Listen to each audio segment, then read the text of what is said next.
성령님, 좋은 아침입니다. 이 시간 성령님을 초청합니다. 오늘도 내 안에 오셔서 하나님을 기쁘시게 드릴 것을 소원하게 해주세요. 오늘 말씀을 통해 구체적으로 무엇을 해야 할지를 깨닫게 해주세요. 깨달은 것을 삶 속에서 실천할 수 있도록 도와주세요. 아멘. 오늘 함께 나누실 하나님 말씀은 창세기 50장 1절에서 14절까지 말씀입니다. 제50장 요셉이 그의 아버지 얼굴에 굽으려 울며 입맞추고 그 수종드는 의원에게 명하여 아버지의 몸을 향으로 처리하게 하매 의원이 이스라엘에게 그대로 하되 40일이 걸렸으니 향으로 처리하는 데는 이 날수가 걸림이며 애굽 사람들은 70일 동안 그를 위하여 곡하였더라. 곡하는 기한이 지나매 요셉이 바로의 궁에 말하여 이르되 내가 너희에게 은혜를 입었으면 원하건대 바로의 귀에 아뢰기를 우리 아버지가 나로 맹세하게 하여 이르되 내가 죽거든 가나안 땅에 내가 파놓은 묘실에 나를 장사하라 하였나니 나로 올라가서 아버지를 장사하게 하소서 내가 다시 오리이다 하라. 바로가 이르되 그가 내게 시킨 맹세대로 올라가서 내 아버지를 장사하라. 요셉이 자기 아버지를 장사하러 올라가니 바로의 모든 신하와 바로 궁의 원로들과 애굽 땅의 모든 원로와 요셉의 온 집과 그의 형제들과 그의 아버지의 집이 그와 함께 올라가고 그들의 어린 아이들과 양떼와 소떼만 고센 땅에 남겼으며 병거와 기병이 요셉을 따라 올라가니 그때가 심히 컸더라.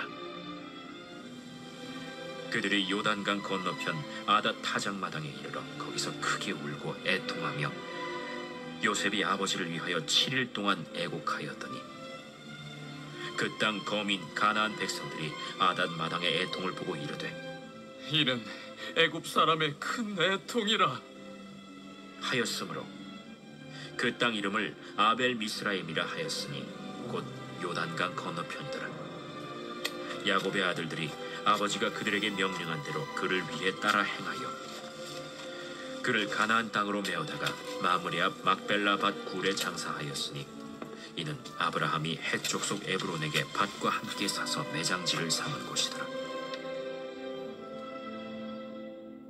요셉이 아버지를 장사한 후에 자기 형제와 호상꾼과 함께 애굽으로 돌아왔더라.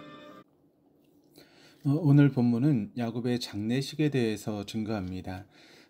창세기 49장에서 야곱은 이스라엘의 12지파가 될 12아들에게 유언적인 기도를 드렸습니다. 그 내용 중에는 축복은 물론 저주도 있었습니다. 얼핏 생각하면 잘 이해가 되지 않는 그런 일입니다. 아버지가 자녀를 위해서 유언과 같은 기도를 드리는데 왜 좋은 내용으로만 하고 싶지 않았겠습니까? 복이 되지 않을 만한 내용은 아마 다 빼고 하고 싶었을 것입니다. 그럼에도 야곱이 그대로 했던 것은 그것이 단지 아버지의 아들을 위한 기도만이 아니라 그 기도가 하나님의 대리인으로서 자녀들에게 이스라엘 자손에게 또 우리에게 하는 하나님의 말씀이었기 때문입니다. 1절입니다. 요셉이 그의 아버지 얼굴에 굽으려 울며 입맞추고 요셉은 아버지 야곱이 마지막 숨을 내어신 것을 확인하고서 아버지 얼굴에 엎드려 눈물을 쏟았습니다. 일반적으로 보면 야곱의 죽음은 호상 중에서도 호상이었습니다. 야곱은 할아버지나 아버지에 비하면 적게 살았지만 아들 요셉에 비하면 37년이나 더 살았습니다. 요셉은 110세를 살았지만 야곱은 147세나 살았습니다. 그가 표현한 대로 그의 인생은 험악한 세월이었지만 그 결과는 너무나 아름다웠습니다. 22년 동안 죽은 줄로 알았던 아들 요셉이 살아있었고 더구나 당시 최강대국 중의 하나인 애굽의 총리가 되어 있었습니다. 그것은 단지 아들이 높은 자리에 올랐다라고 하는 의미가 아니었습니다. 총리 아들을 만남에 따라 긴 기근의 세월을 이길 수 있었고 수백 년 후에 있게 될 출애굽의 역사를 시작할 수 있게 되었습니다. 무엇보다도 야곱은 그의 평생을 통하여 하나님에 대해서 깊이 알게 되었습니다. 그래서 12 아들을 축복하면서 요셉에게 내 아버지의 축복이 내 선조 아브라함 이삭의 축복보다 더 낫다라고 자신에게 기도했습니다. 그것은 그가 더 나은 삶을 살았다라고 하는 의미가 아니라 자신이 형편없음에도 불구하고 자신에게 임한 하나님의 은총이 더욱 컸다라고 하는 것을 말하는 것입니다. 2절 3절입니다. 그 수종드는 의원에게 명하여 아버지의 몸을 향으로 처리하게 하매 의원이 이스라엘에게 그대로 하되 40일이 걸렸으니 향으로 처리하는 데는 이 날수가 걸림이며 애굽 사람들은 70일 동안 그를 위하여 곡하였더라. 요셉은 아버지의 시신을 미라로 만들었습니다. 고대 이집트 사람들은 시신을 미라로 만들곤 했습니다. 그 이유는 먼 미래의 그 생명이 본래 몸으로 돌아온다라고 생각하고 있었기 때문입니다. 그러나 그 비용이 만만치 않았기 때문에 아주 부유한 사람들만 할 수 있었습니다. 당시 애굽의 바로왕이 세상을 떠나게 되면 그를 위해서 72일 동안 애곡하는 기간을 가졌다라고 합니다. 그런데 야곱을 위해서는 70일 동안 애곡을 했습니다. 야곱의 장례식은 애굽의 국가장에 준하는 것이었습니다. 애굽 사람은 요셉이 아버지의 신을 미라로 만든 것은 애굽의 장례법을 따랐기 때문이라고 생각했을 것입니다. 그러나 요셉은 아버지의 유언대로 신을 가나안의 막벨라 굴에 안장하려면 시신 그대로 웅구해서는 불가능했습니다. 그래서 아버지 야곱의 신을 미라로 만들므로 애굽의 장례법도 존중하고 시신도 온전히 보존함으로 아버지의 유언도 지키는 일거양득과 같았습니다. 4절에서 6절입니다. 곡하는 기한이 지남에 요셉이 바로의 궁에 말하 이르되 내가 너에게 은혜를 입었으면 원하건대 바로의 귀에 아뢰기를 우리 아버지가 나로 맹세하게 하여 이르되 내가 죽거든 가나안 땅에 내가 파놓은 묘실에 나를 장사하라 하였나니 나로 올라가서 아버지를 장사하게 하소서. 내가 다시 오리이다 하라 하였더니 바로가 이르되 그가 내게 시킨 맹세대로 올라가서 내 아버지를 장사하라. 요셉은 바로왕에게 직접 나아가지 아니하고 대리인을 보내어서 장례 휴가를 요청하였습니다. 그것은 요셉이 아버지의 장례가 치러지는 70일 동안 머리와 수염을 깎지 않았기 때문인 것으로 여겨집니다. 애굽 사람은 평소에는 수염을 짧게 깎아야 했지만 상중에는 그 표시로 수염을 기를 수 있었습니다. 그러나 히브리인과 고대 중동에서는 정반대였습니다. 그들은 상중에는 애통의 표시로 머리와 수염을 깎았습니다. 요셉은 히브리 사람이었지만 애굽의 문화도 존중했던 것입니다. 애굽 민족과 히브리 민족의 문화가 다른 것처럼 모든 국가의 문화는 다 다릅니다. 그것만이 아니라 같은 나라 안에서도 각 지방의 문화도 다르고 개인의 문화도 다릅니다. 나와 다른 사람이 다르다라고 인정하는 것이 지혜이고 성숙입니다. 다름은 다름이고 틀림은 틀림입니다. 다름을 틀림이라고 생각하는 것은 틀린 것입니다. 다양성을 인정할 줄 알수록 더 넓고 더 깊은 그리스도인이 되어집니다. 7절에서 9절입니다.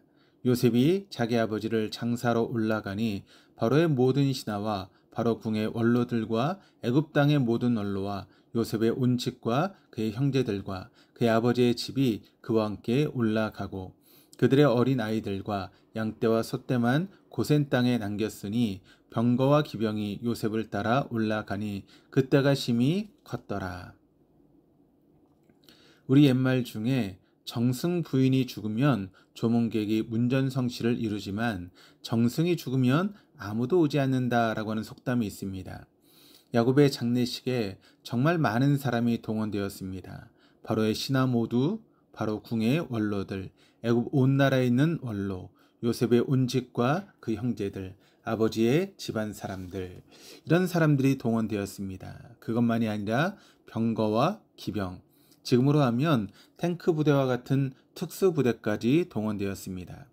남은 것이라고는 어린아이들과 양떼와 소떼밖에 없었습니다. 이것은 모두 다 올라갔다는 것의 강조적인 표현입니다.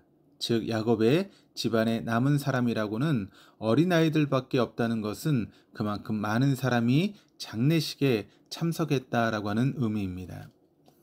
야곱의 장례식에 이렇게 많은 사람이 참여했다라고 하는 것은 요셉이 누리고 있는 지위와 그동안의 치적을 반영하는 것입니다. 흔히 가장 행복한 사람은 누구의 자녀로 태어나 누구의 부모로 죽는 것이다 라고 이야기를 합니다. 그러나 그것은 언제나 세상적인 기준입니다. 야곱의 장래가 부러운 것은 아들이 애굽의 총리였기 때문이 아니라 그 집안의 신앙의 가문이기 때문입니다. 아브라함과 이삭, 야곱과 요셉의 신앙이 아름답게 이어지고 있습니다. 그것이 정말 부럽습니다. 10절에서 11절입니다. 그들이 요단강 건너편 아닥 타작마당에 이르러 거기서 크게 울고 애통하며 요셉이 아버지를 위하여 7일 동안 애곡하였더니 그 땅 거민 가나안 백성들이 아닷 마당에 애통을 보고 이르되 이는 애굽 사람의 큰 애통이라 하였으므로 그 땅 이름을 아벨 미스라임이라 하였으니 곧 요단강 건너편이었더라. 야곱의 장래 행렬이 요단강 건너편 아닷이라고 하는 곳에 이르자 거기서 일주일 동안 다시 애곡을 했습니다. 요셉은 아버지 야곱의 장례를 애굽에서는 애굽식으로 치르고 가나안 땅에서는 다시 가나안식으로 치른 것으로 여겨집니다. 그 장례식에서 요셉과 그 가족들이 심하게 통곡하는 것을 보고 아닷 지방 사람들이 그곳의 이름을 아벨 미스라임이라고 불렀습니다. 아벨 미스라임은 성경 아래쪽 각주에 쓰여 있는 것과 같이 애굽인의 통곡함이라고 하는 뜻입니다. 그런데 야곱의 장례식에서 의아한 것은 요셉은 고센에서 막벨라 굴이 있는 헤브론까지 최단 거리인 지중해 연안을 따라서 올라가는 길을 택하지 않고 시내 반도를 가로질러서 가데스 바네아를 거친 후에 여메를 돌아서 올라갔습니다. 왜 그렇게 먼 거리를 돌아서 갔는지 이유를 성경은 설명하지 않습니다.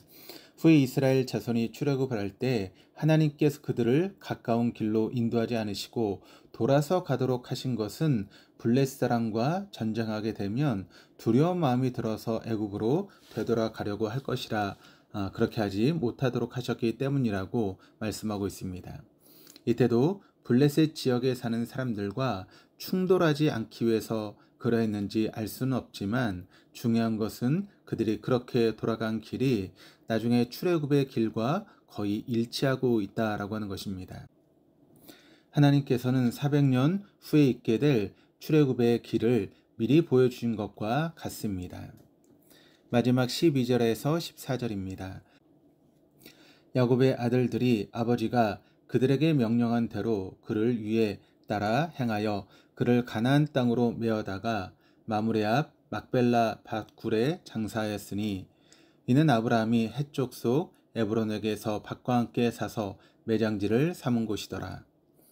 요셉이 아버지를 장사한 후에 자기 형제와 호상꾼과 함께 애굽으로 돌아왔더라.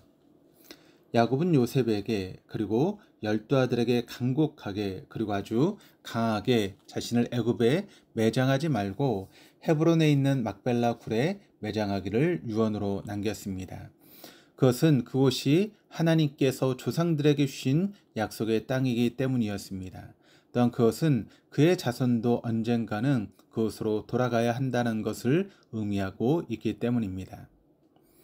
야곱의 인생을 우리가 사자성어로 표현하면 파란만장이라고 할 수 있습니다. 그러나 그의 147년의 인생을 통해서 자기의 야망과 자기의 욕망을 바라보는 삶에서 눈을 들어 하나님과 하나님의 약속을 바라보게 되었습니다. 또한 자신이 자신의 인생을 움켜쥐는 삶에서 자신의 인생이 만물보다 크신 하나님의 손에 쥐어 있음을 확인하게 되었습니다. 그래서 그는 믿음의 조상이 될 수 있었습니다. 그 만물보다 크신 하나님의 손이 우리와 함께 하고 있습니다. 오늘 하루도 그 하나님을 향해 눈을 들어 하나님의 손 안에서 살아가시는 복된 하루 되어줄 수 있기를 주님의 이름으로 축복합니다. 기도하시겠습니다. 하나님 아버지, 오늘 말씀을 통해서 야곱의 마지막 장례식을 보았습니다. 우리의 삶도 이 땅에서 끝낼 때가 있을 것입니다. 우리가 어떤 형태로 우리의 마지막 숨을 내쉬든지 간에 그 순간까지 하나님 앞에 신실하게 살아가게 하여 주시옵소서. 바라옵나니 우리의 마지막의 모습이 우리의 평생의 가장 신앙적인 모습이 되게 하여 주시옵소서. 오늘 하루 우리의 삶이 어떻게 펼쳐지든지 눈을 들어 하나님을 바라보게 하시고 만물보다 큰 하나님의 손 안에서 살아가게 하여 주시옵소서. 그리하여 오늘이 하나님의 작품으로 만들어지게 하여 주시옵소서. 감사드리며 예수 그리스도 이름으로 기도드립니다. 아멘.